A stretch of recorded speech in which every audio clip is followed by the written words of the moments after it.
Hear the world calling, but son, don't you listen. They're only trying to drag you back into prison. That's right.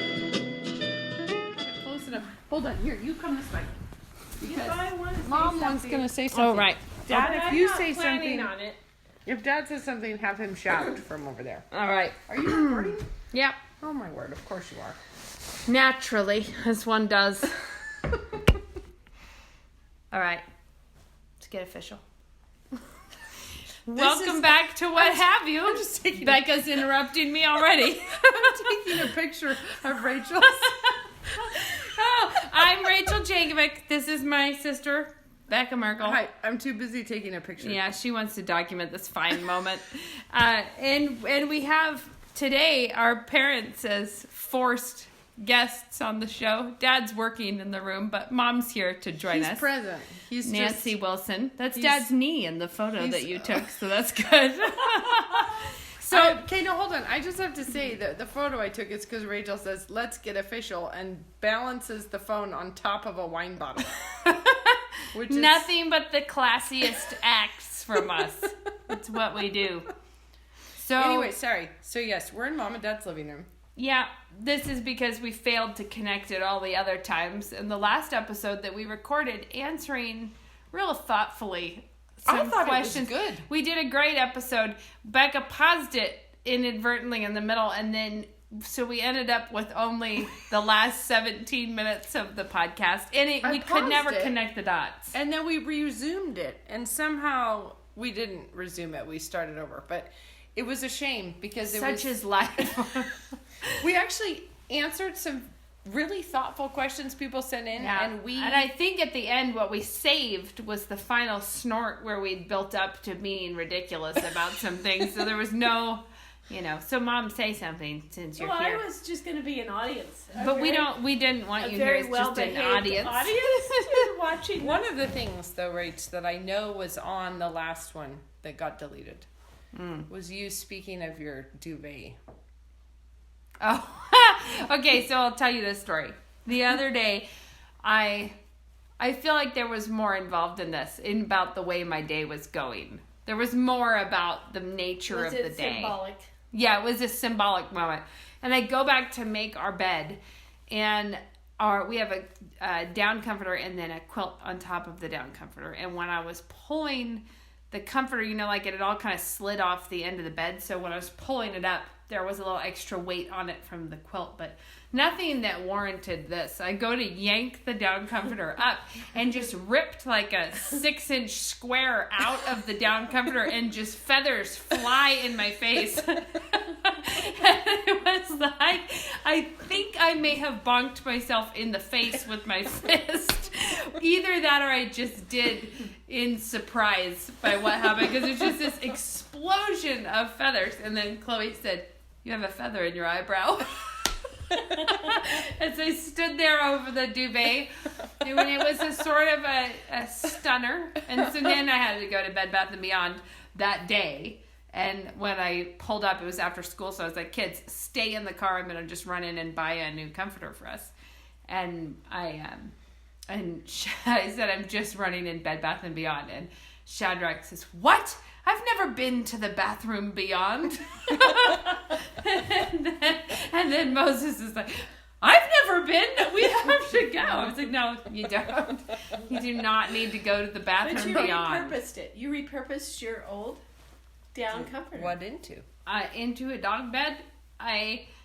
Wow. It sort of just all came together in that moment for me. You know that fabric that you had printed in that velvet that you I hated? saw your dog bed, and it was much cuter. I kind of thought the fabric was much cuter once I'd already put it on the dog bed. I was like, dang, that's actually pretty cute. Would have made good throw pillows, but unfortunately I've made a dog bed already. It's a down. Yeah, but I just folded up. I carefully folded up the comforter and sewed it inside a dog bed. Happy on I designed the fabric as an upholstery fabric for a weird little chair that I have, and the minute I opened that package, I was like, I hate that. Yeah, And she so did not. it was it has really bad. And so it does have some like grayish undertones in the background. it's not grayish. It's like a weird Yellow. chemical color. Yeah, it's just something. I thought it was white, and it came, and it was very not white. Well, Derby the dog. But my dog is, and our dog is having the life right now that I think is just a spiritual metaphor for everything. For everything. She's wearing a she got her armpit punctured somehow. We're not sure how. She was running around out on our property, and then we didn't know. We thought she just strained a muscle or something. She was walking kind of funny. Porcupine or? No, it's like it looks like if you just stab someone with a screwdriver or something. Like she just has like a puncture wound. Whoa. And but I think she treated herself to an armpit infection with licking it. And so that was sad. So when we realized what was happening, we put her, we were trying to figure out how to keep her from licking it because it was obvious she was making things worse with that, but she would not quit. And so after thinking about how could we bandage a dog's armpit, which we cannot do, I was like, well, let's just put a shirt on her tonight. But then she spent the entire day lying on her bed in this t-shirt looking depressed, and she's a really high energy dog, so when But she you just have it like twisted up with a little ponytail holder. so we have her in this t-shirt. Puzzle in the lion suit. It's really funny though, because with a handkerchief around. yeah, her so neck. then we were like, well, we'll see if it's better in the morning. Well, in the morning, she's still just her ears back, her baby. tail between her legs, just this sad muffin dog. And her armpit still didn't look super awesome, so we got her an appointment at the vet. And so I take her to the vet. But when I go to take her to the vet, she has now spent like almost 2 days lying still in total sorrow in a t-shirt. And I take the t-shirt off to take her to the vet, and oh man, boy was she into it, just trotting around and like a woohoo, like so happy with everything. Goes to the vet, loves the vet, has a great time. The vet says, great job with the t-shirt, put her back in a t-shirt when you get her home. So now she's on antibiotics, and I put another shirt on her, and immediately her ears go back and her tail goes between her legs, and she lays around or stands staring at me with just this evil what is the face. Spiritual lesson. Well, it's that when there's something that's not quite working for you in your life, like it's just a thing that she does not care for, but it is not restricting her movement. It's like nothing's technically wrong here. You're just as fine as you are without it.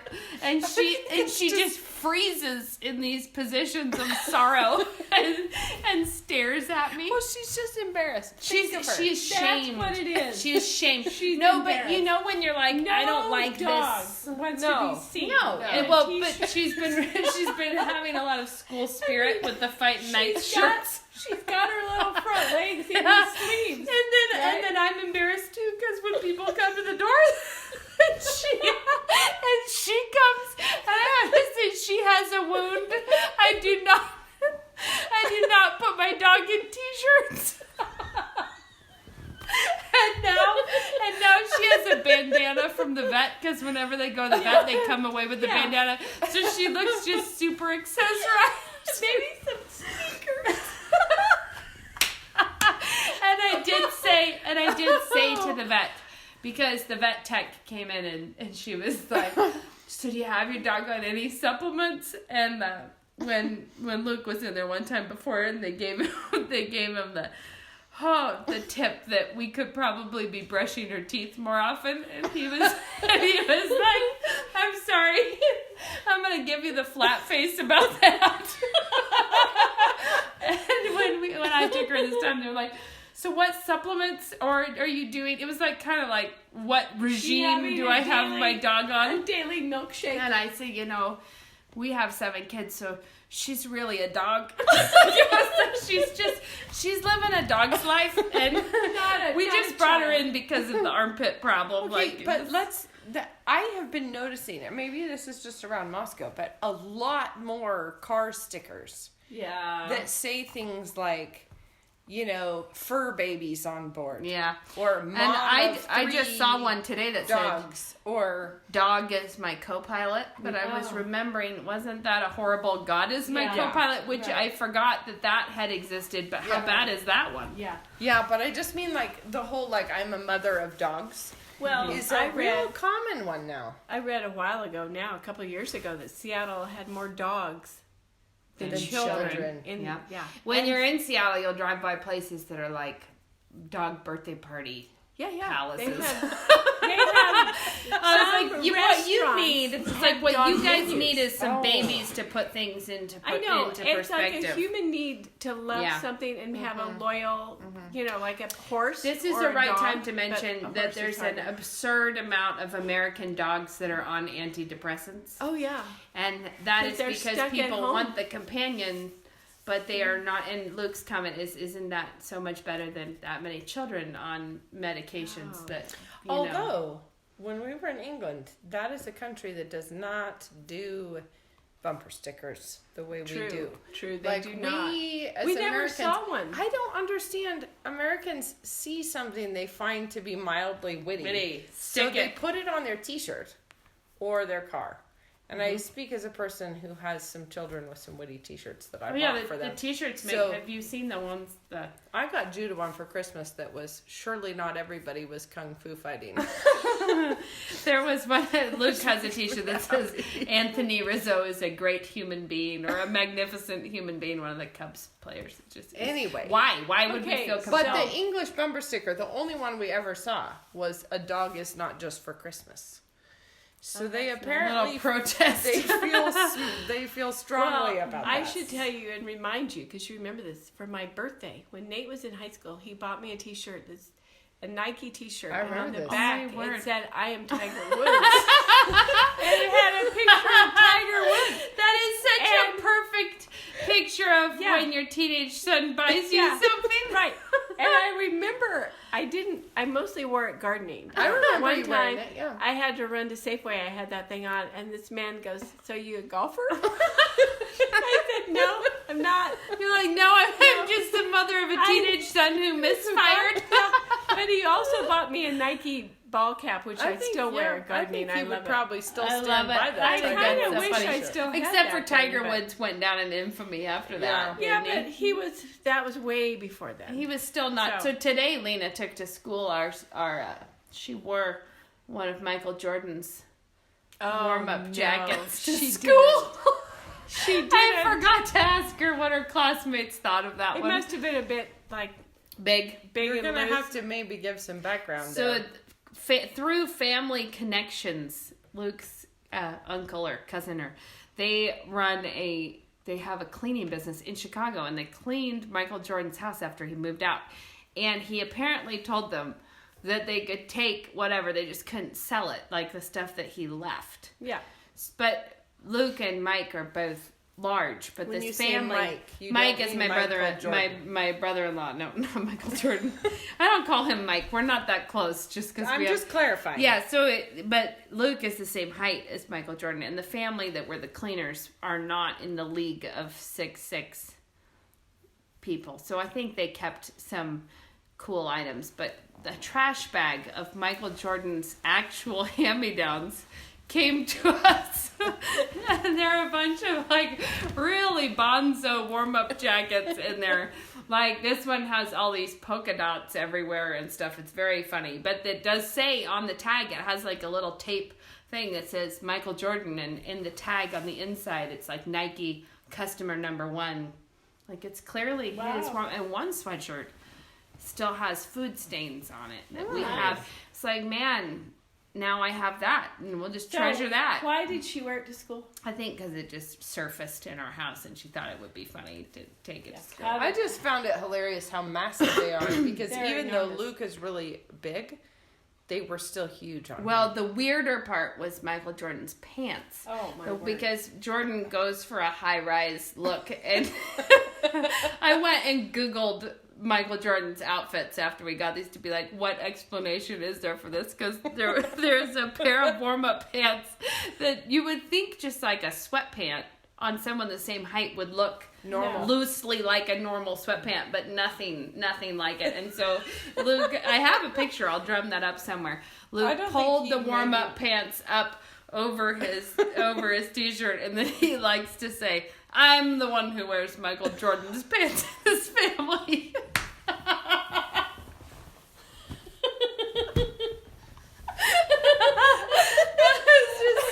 Super flattered by those. So today, though, she got Moses some basketball shorts.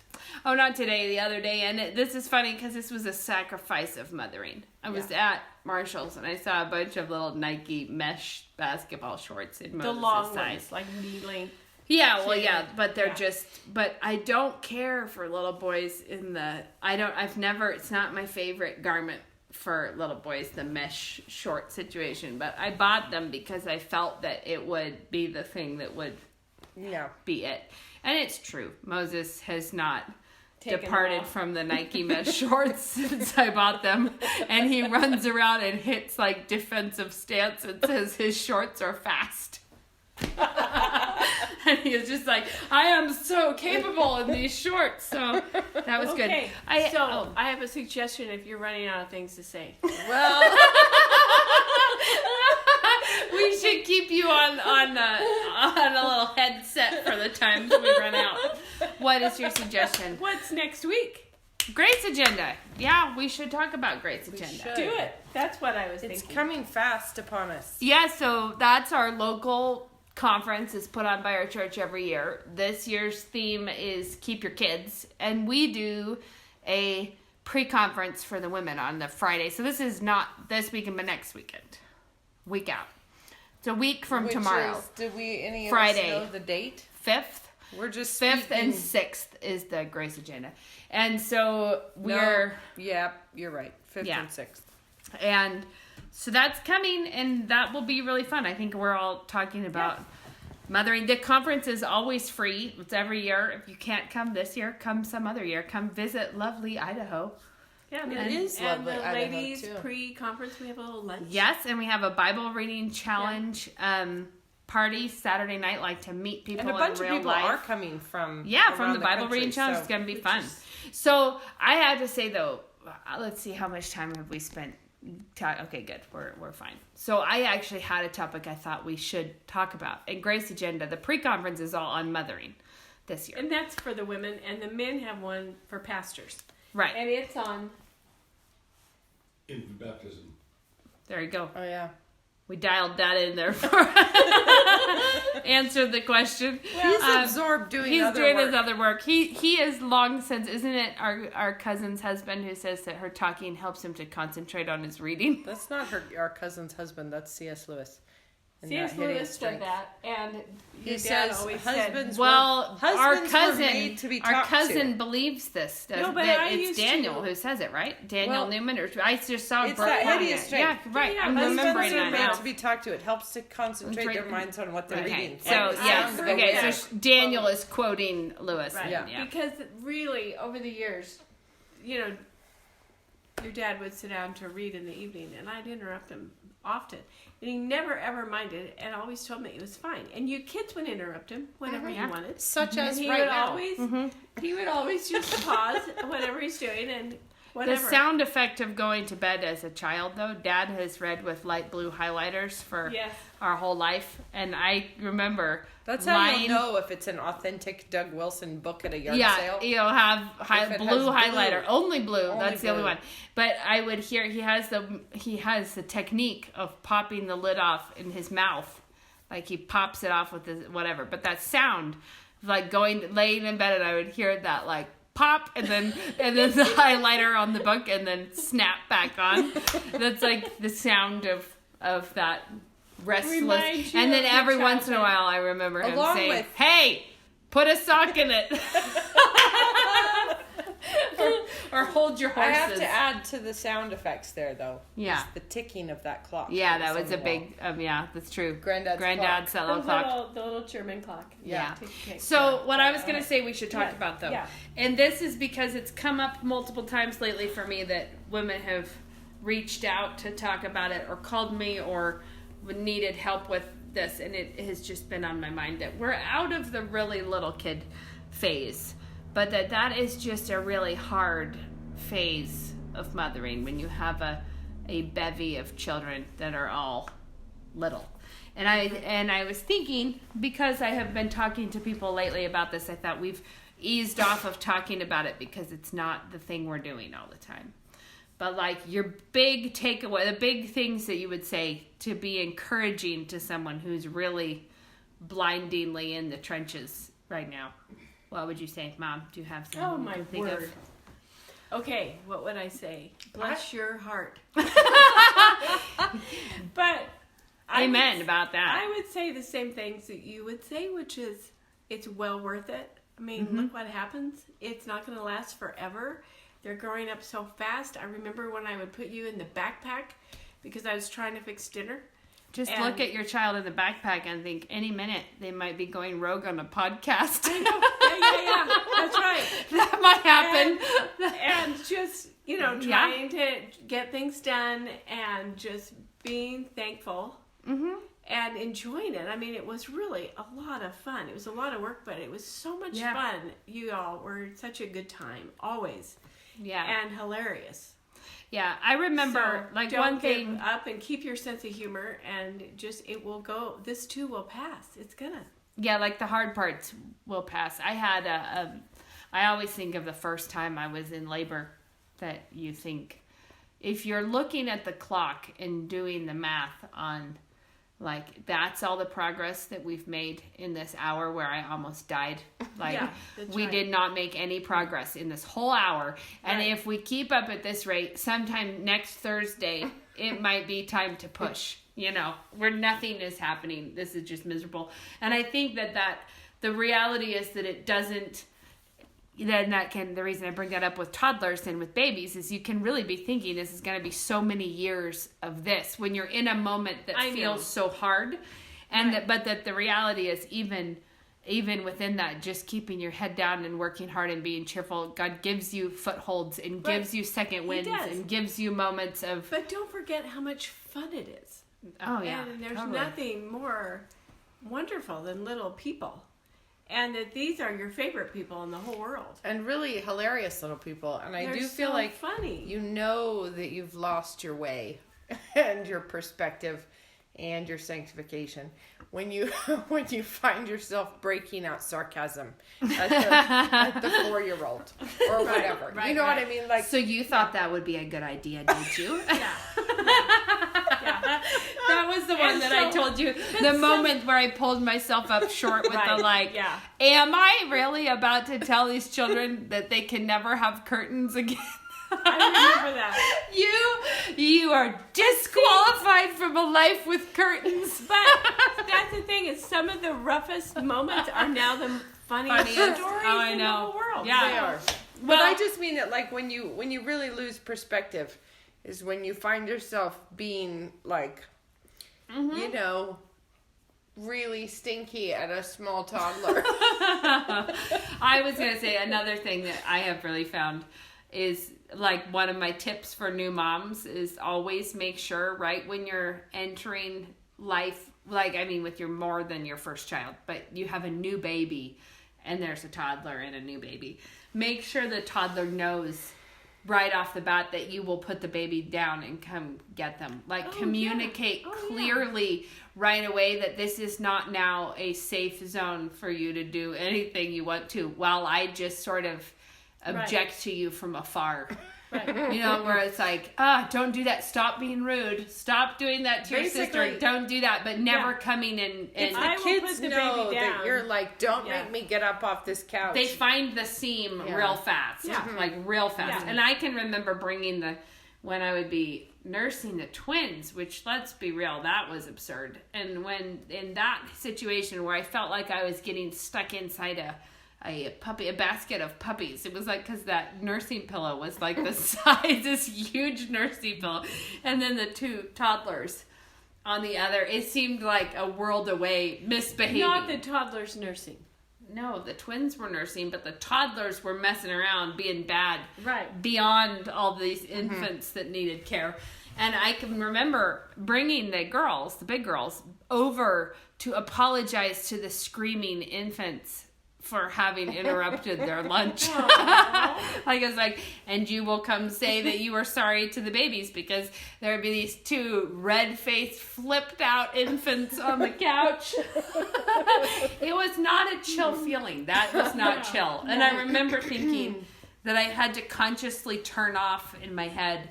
I had to think, I'm not going to be wound up by the sound of a baby crying right now. Right. Like, I'm going to not let that escalate my mood with the toddlers, because it can. You can start to feel like, No, you can be very unfair. don't you know what you're doing to me? And anyways. And they don't, because they're two. No, they're like, why would I know that? I don't, nobody tells me anything. And in all my growing up, I don't remember ever hearing my mom or dad complain about me. Ever. Yeah, that's I big. mean, I know I got in Dutch, as my mom would say, and I got spanked with a hairbrush and so forth. But I never remember The hairbrush. with the hairbrush. Yeah. But I don't remember them ever complaining about the kids. That's big.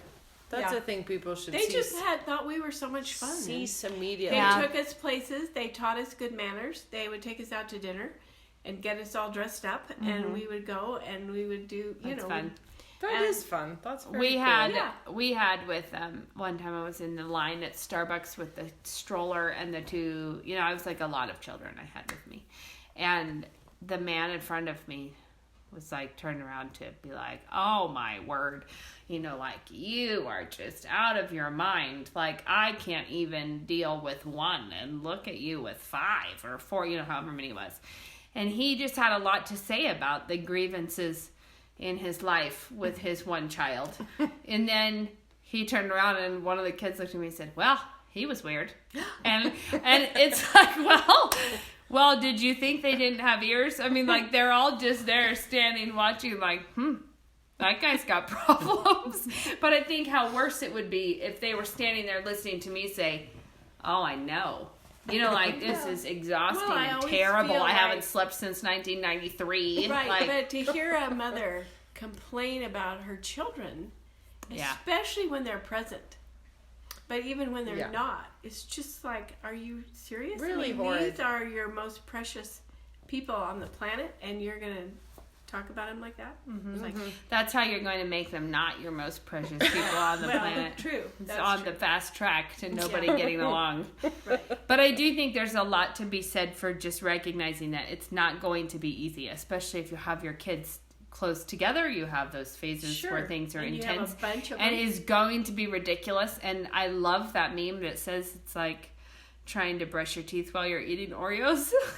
Because that is the sensation you get sometimes. Like, are we making progress? I don't think I'm making progress with anything. I think I'm just making a worse mess. Or, the days where you feel like you're connecting with no one. You're like, they didn't understand. They don't know what you're talking about. Nobody gets it. Nobody had fun. We're cooped up. We're whatever. Just, I think it's kind of that, just hang on and keep at it. And there will be those, that second wind that day where the sun is shining. You have those all moments. of a sudden they don't need the high chair anymore, and pretty soon they're potty trained themselves, and then they're contributing Yeah. and working and just I would just say, and hilarious. it's also like labor when you think this has been done so many times before. You can do it, and you can do it cheerfully, and you can do it well. You don't But it's have also to. like labor in that you're right. If you look at the clock and from 9 to 9:30 can seem like an eternity. But also if you think about by dinner tonight, I will be done with this. Yes, and something I say in And that's not a long time. something I say in Loving the Little Years, I think way back then was my 20-minute rule, that when I had a clock in my kitchen that I could see from all around, and when everything was being really, really, really bad, like like the levels of bad that you're like, we can't do this anymore.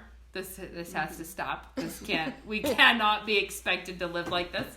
When that moment was happening, I would look at the clock and say like what's happening in 20 minutes, and we're getting phone calls, and in 20 minutes I would give myself permission to cry at that point. I would be like, what I'll do is just work for 20 minutes, and if I still feel like I'm going to cry in 20 minutes, I'll just go for it. I'll just do it. That'll be fine.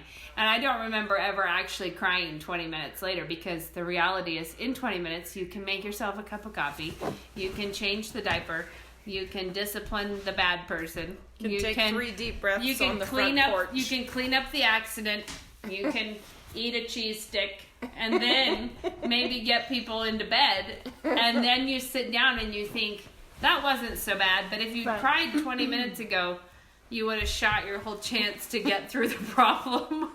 That's very true. You know the old hourglasses with the sand? Yeah. The Puritans, because that was their reference, like even for sermons, Oh, right. the pastor had one, but they would reference the hourglass with your life. Yeah. And the sand is running Slipping through. Yeah. And there's more now in the bottom than at the top, and just that it's going quickly. And to keep your perspective. Well, and I was thinking about that the other day, because there's the people who spend all their time in the world running around nitpicking at what other people are doing wrong. The sort of person who shows up at city council meetings to tell everyone about all of the stop signs that have bushes covering them, or whatever. Like, just the kind of person that runs around with a little, pink slip to hand to everybody. Yeah. Well, kind of like, if I could give parking tickets, I would be like, giving it's the parking person tickets. who's outraged at how other people are putting their garbage out. Or Or the kind of whatever. people that have little notes that they leave on other people's windshields. Right. Yeah. And it's sort of amazing, because you think, well, you don't have that much time here. And to spend it that way, I know. it's really something else. But that is 100% true, because I think that the time, I've said this before, but it's not that time is going fast. It's that there is hardly any time at all. Like, there just is not. And I think you start to realize, and referencing this back to when you have really little kids, it does feel like you're going to live a whole lifetime with really little kids. But it isn't like that. It's like all of a sudden, and I think there's something about when I look at photos, like your Facebook memory, that's like a year ago, and all my kids look like babies a year ago to me. Yep. But you have this awareness that today will feel like that. Yeah. Like, very soon, looking back on pictures of today will feel like, oh my goodness, look at them. They were so sweet and little when that happened. This verse in Psalm 90, so teach us to number our days that we may gain a heart of wisdom. Amen. Yeah, for sure. And Ecclesiastes has that someone was just telling us, that theme of Ecclesiastes being death, the theme being living with a mind that your death is coming. Like living with an awareness that this is a quick life. Yep. And that living in that wisdom of knowing that really changes your perspective in all kinds of places. And having just quickly read Ecclesiastes for the Bible Reading Challenge, I noted it's just there's so many wonderful verses in here. But fear God, keep his commandments, for this is man's all, for God will bring every work into judgment. True, yes. But then earlier it has that wonderful, so I commend enjoyment, because a man has nothing better under the sun than to eat, drink, and be merry, for this will remain with him in his labor all the days of his life, which God gives him under the sun. It's like, enjoy your life, walk prudently, back in chapter 5, but just rejoice and receive your heritage, rejoice in your labor. This is the gift of God. Yeah. And so much about your awareness that you're living this, that this is fleeting and this is quick and we have no time. So much of the joy you can have in less than perfect moments is in recognizing the beauty of how fleeting it really is. Right. And as from my perspective now, when you tell stories of things you remember, and I look back and think, oh my goodness, thank you, Lord, that I said that then. And that she remembers that and not one of the dorky things I said that I had to apologize for. But that was a gift from God right there. Yeah. So, Right. And to hear your perspective on your childhood Yeah. as an adult now, and then the way I remember those same stories, it's like, whoo, that happened so fast. It Yeah. does. And it's so much better now. And so there's that other element of motherhood where it's like, oh, they're just so cute. I want to freeze them. You've heard people say, Yeah. I want to freeze them right now. But it just gets better and better and better. Yeah. Your kids Yeah. are teenagers and No, now it's a totally- in their 20s. Yep. And yours are starting to, you have, Yeah. You got the spread. It's a very better different and phase, better. and it's really fun. and they are Very so different. interesting. Yeah. They're so interesting and funny. Yep. And they I'm contribute sure so I've much. said this on here. I know I've written about it. I feel like I have to disclaim that when I know I've said this before, but here I am saying it again. Do you remember the DR field and brush mower, the large scale self-powered mower on that our 3 acres. Yes, but it had these big wheels and it drove itself around. Oh, so yeah. you turn this thing on and it just takes off. Well, I you mean, never got to drive it. oh yeah, I you? did. You But did. Nate did it a lot more than I. But Yeah, you walked it was a behind it. powerful But it was just like machine. roaring through the brush. Oh, yeah. And it can take out like 3-inch saplings and Oh, stuff. I know, and it did. I it think took out of the- many a sapling. Yeah, and I think of this thing. that we had so When I- tenderly planted. Whoops, there went another one. But that is exactly what I feel like parenting is like. Yeah. Is that you're holding on to the handle of something, Right. frantically trying to keep up with it and be faithful. Like you feel Yeah. like God just said, Zoom. why don't you mow this field? And so you're holding on to it, but he was like, nobody told me it was going to be moving this fast. Nobody told me But I couldn't that's slow it good. down. See, But in my before having kids, maybe in my more naive past, Yeah. I think I thought we would be way more thoughtful, Yeah. strategic. You assume you're going to have time for the big long talks instead of. Yeah, I just mean that from my vantage point now, what it feels like is we have been breathlessly running behind this thing. Just being like, oh Lord, please help this to shake out okay somehow, Right, yeah. and you're like, shoot, mowed over another sapling, there went that, and you're thinking, God called me to we think we're here to plant a beautiful garden, but somehow the actual work we're doing feels more like accidentally mowing over the orchard and zooming off into a ditch and just a panic attack of whatever. But we've also are far enough into our parenting journey to be able to look over your shoulder and see this beautiful garden coming up where God is doing it. Like where Right. you think that was not because we nailed it on that. No. That is because No. God accomplishes God is what doing he it. will Right. accomplish in our efforts to be obedient, and we just hold on and we try and we love God and we pray and we just keep at it. But when we have those vantage points, it's not because we made a great plan and executed it beautifully. It's because God is really faithful and Yeah. kind and merciful and doing something much bigger than we could do. Well, and I do think, I can't remember the context of this, but in one of my classes this week, we were talking about, I don't know, marriage. And one of the kids brought up a statistic that but marriages last longer if you're older when you get married or something like this. And I was like, you cannot base any plans on that. On a Because statistic, I was like, you cannot make the perfect business plan now that's going to guarantee that outcome. It's just purely from being faithful every single day and confessing Right. your sins and walking with God and doing the thing you're supposed to do right now. That's what makes marriages last. It's not that you did it at the right time and Yeah. you Right. had No. saved the right amount of well, money. I'd already Oh, yeah. traveled, so I was able to Yeah. settle Oh, down. yeah. So Or having the whole business Right. plan laid out of how you're going to approach it in the future, or parenting, this is the kind of parents that we're going to be, and this is what we're going to make sure we do, and these are the experiences the children are going to have, and all of those things absolutely doesn't guarantee any outcome. It's just being obedient every day and Totally. confessing your sins and being Right. faithful and doing the thing that's right in And front see, of you. again, from my perspective, not only thinking about my 3 kids, boom, boom, boom, and making it to the finish line, getting you all successfully married. It's 17 grandkids. Yeah. Yeah. And seeing them they're going to go on and have families. And so let me read you this verse in 2 Corinthians 9, verse 10. And think of it in terms of planting, the seed with your children and all this. Now may he who supplies seed to the sower and bread for food supply and multiply the seed you have sown and increase the fruits of your righteousness, while you are enriched in everything for all liberality, which causes thanksgiving through us to God. It's just this beautiful picture. He's supplying all this seed for you. You're sowing. He's increasing the fruits of righteousness. It's all of grace.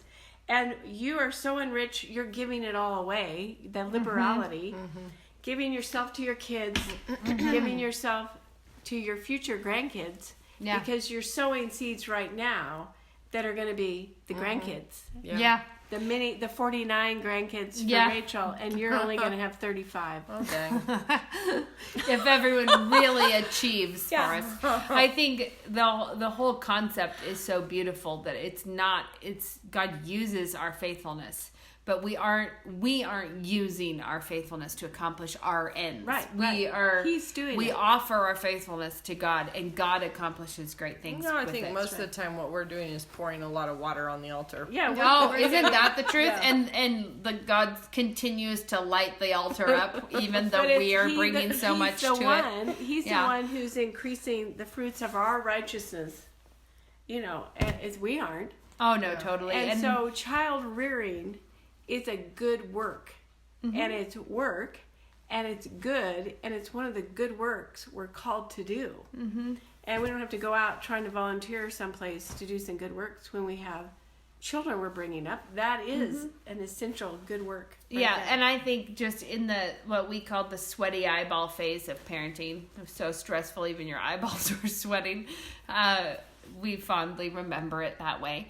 That is something that we look back on now, and what we're seeing is these four, it was our first four who were so close together, who are now 11, almost 13 and 14. They're just their own and person. They're just so interesting and fun and talented. Good company, nice people to hang out with. And you think it's funny because that feels like yesterday. That these people were so hard to... And they transition into being your best friends. Yeah. It's just a really sweet thing. And it's so sweet to see that God working in their lives in a way that is really independent from us. And it's just a wonderful thing to see. It's like, this is a different gift. Yesterday I was at the grocery store and I saw one of the young moms in our church with her first little baby, this absolutely precious little pixie baby girl, sitting in the grocery cart for the first or second time. Oh, that's big. And it was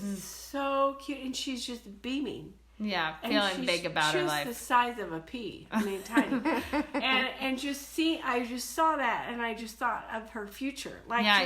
This is like the beginning of this wonderful thing that's happening, and we just see this little sparkly little baby girl and this beaming proud mother who's just so glowing, sweet. And it's so beautiful, and it's only going to get better and richer and a lot more work and crazier and all the rest. But what a cute beginning. But I think that's the thing, is that sometimes you'll see these snarky things about not wanting to receive that kind of input, like, this is going so fast, or this is, it's like, stop telling me this is a miserable day and I don't want your pithy remarks about it, like that kind that kind of thing. But in that context, I think of Hebrews about let us run with endurance a race that is before us, fixing our eyes on Jesus. But when he talks about surrounded by so great a cloud of witnesses, and we know that he's talking there about saints that have gone before us, but in a way, there are earthly women who have gone before you, who are still here, who are the cloud of witnesses, saying, they're kind of that part where they're saying, no, keep at it, this goes so fast. And that's something that Christians should embrace, those other perspectives on what you're doing, instead of resisting it. Like, well, if you're not also mad at the world today because of your toddlers, I don't want to talk to you. There's just a lot of people being mad at the world. I saw somebody the other day having a big snort festival about, she was pregnant, and someone had said how she looked like she was just about ready, you know. How dare they? And and all of her friends came galloping in to be like, that is shameful. That is shameful. How dare they say that to you? You look beautiful. Don't ever let anyone tell you otherwise. And it's like, how to ruin everything in your life is to be nitpicky like that. At all of your friends. Okay. And this was in the context, I believe, of someone wanting to like host a baby shower or something like that, where it was just like this real insult that they brought to me. And it's like, there's a lot of people who are just looking for reasons to get aggrieved at the world. Well, you all know how Grandpa is in his sense of humor. I do remember. Yeah, you do remember. And we're living with him right now. So, but you're getting to see 4 generations with your own eyes. Yeah. You know? And so am I. I'm waiting for 5. But tell my kids to hustle. But I think that he is so funny, and he could make fun of you all sometimes, and I could get a little defensive. But in a sense, it was good for you in a weird kind of way. I don't know if it's his Nebraska humor. I don't know what it is. I remember when Grandpa told me that he couldn't believe, speaking of people who are pregnant, I had a black and white horizontally striped. Yes. Of course, now that I mention it, it is making me laugh also. Right. A black and white horizontally striped maternity shirt. So you know that blessed the physique having that. But I remember him saying like, why are you wearing that shirt at such a time? You know? And that question being sort of like, did no one ever tell you that will not? But I have to say, I'm sorry, that is just sidetracking me into unflattering maternity. No, photos. but I'm just saying, the other night, one of his old friends came to see him, and his old friend is quite a bit younger than he is. Yeah. And he told his old friend, he goes, "You walk like an old man." and I thought, there's men sometimes just insult each other. Yeah.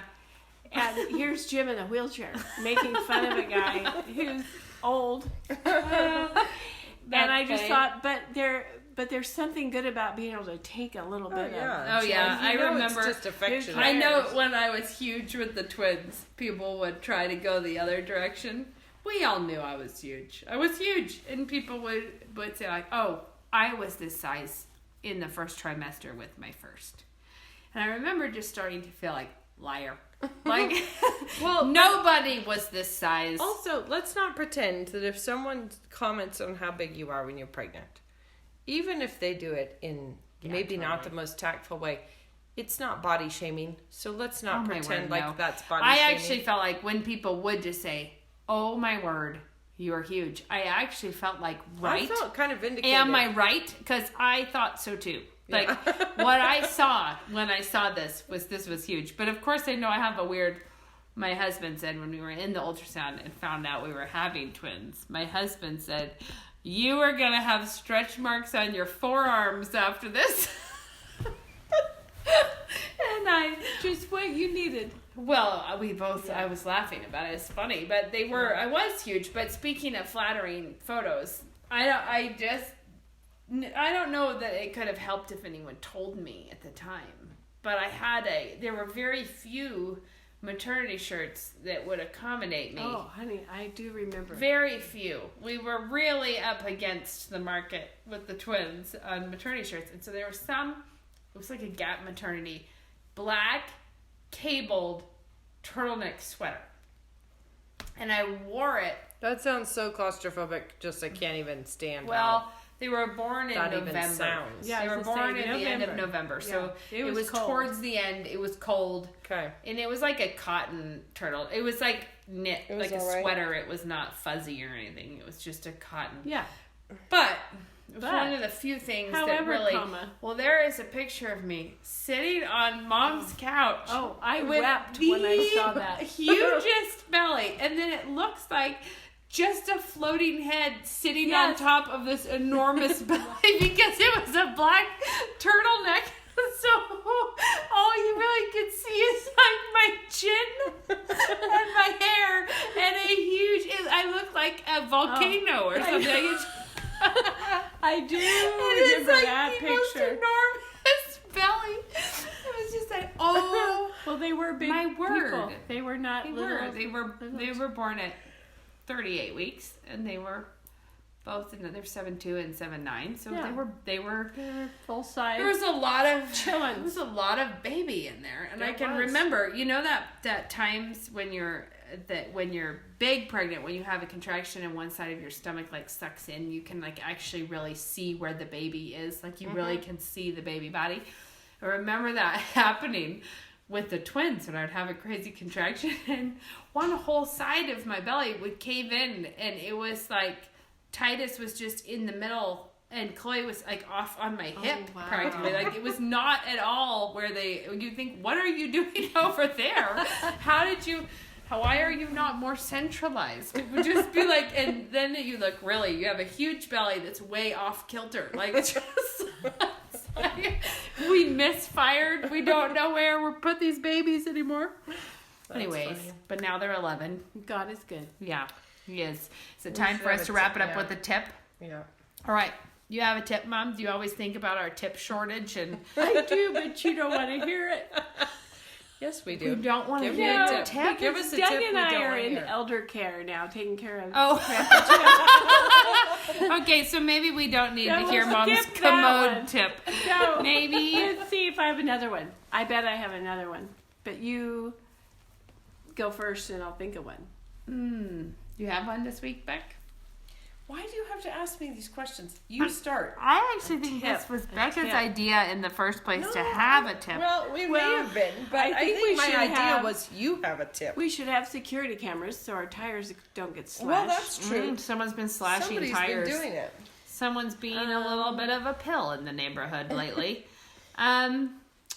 Let's see. Well, my tip is Okay, you got one. put a T-shirt on your dog to really help her. That's good. Yeah. Guys, I'm coming. how are we think so short? I've already done my tip about the water bottles to plant seeds in. I'm doing that, and last time I described it on the podcast, I don't feel like anyone understood what I meant, but I'm doing it again this year, and I stand by it as a good way of starting seeds because you don't have to perpetually water them. So let me see if I can do this one more time. I think this was like 2 years ago, and I did not give everyone the sense of it before. Get a plastic water bottle, like a single serving water bottle, cut it in half. True. I got you. Take the lid off, throw that away. Now you have a water bottle in 2 pieces. and a funnel. You basically have a cup and a funnel. You have a cup and you have a funnel. Yeah, that's a good way of putting it. Cut little strips of fabric, like a square of fabric, that you poke down inside the nozzle from the inside, so it kind of sticks out the bottom, and that forms a wick, basically. And then you fill it up with dirt. So you have the top, the funnel portion.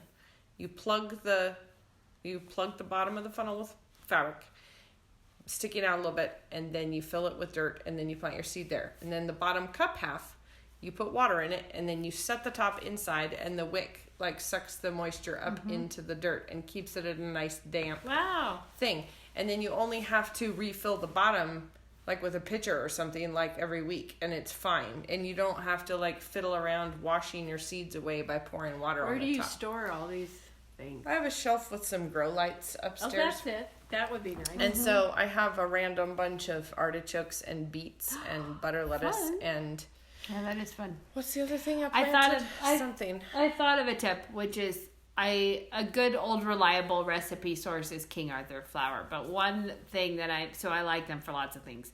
But their braided lemon bread is really Yeah. good. I made it. You had Yeah, it I had recently. some. Yum. It's a yeast bread, but with a cream cheese filling and lemon curd I ate in some it, of that. and it's it was braided. good. Yeah, that was and good. it's very different. It's not a pastry, but it's beautiful, and it is.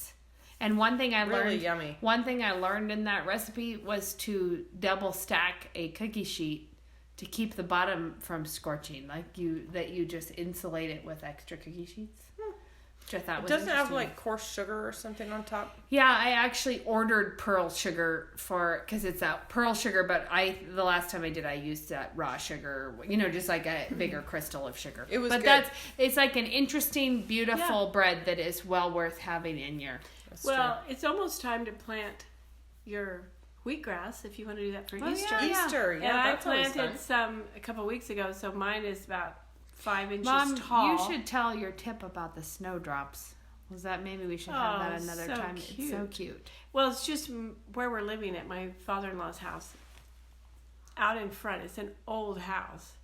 Out in front is maybe 6 or 8 feet of little snowdrops that pop up I love as the soon as the snowdrops. snow I is love out them, of the and way. Grandma Betsy always loved them. So Oh yeah, so I love call them for all the Grandma reasons. Betsy's Yeah. snowdrops, and they're thick. They're really, really thick. But out in the middle of the yard are the little ones I call missionaries who are out there all by themselves. They're like little.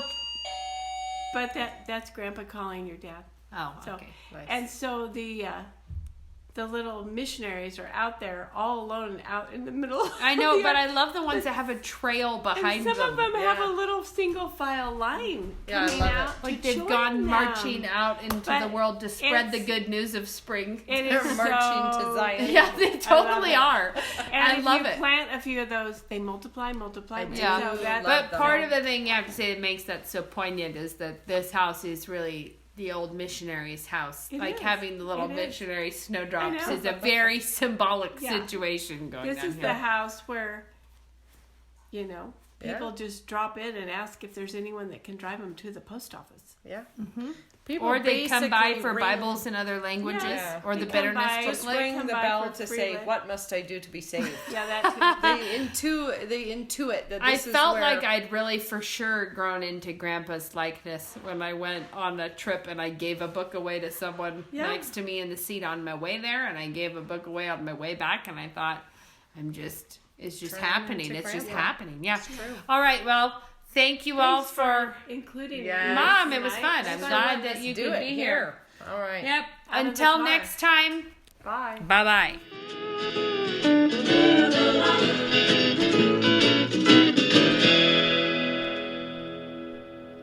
You think of yourself now, and then in 4 years' time, what do you want yourself to look like? And is the education that you're considering going to help you get to that place? When you're a student, you want to become like your teacher. You're going to become like your teacher. Looking at NSA beforehand, I knew I wanted to become like the men who are teaching here.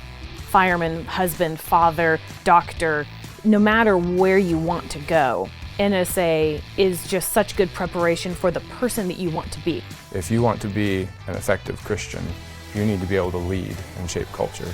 If you want to do that, no matter what your occupation is, you need to shape yourself, prepare yourself as a person for that job. And liberal arts is, I think, the best education you can have for that. To learn more, check us out online at nsa.edu.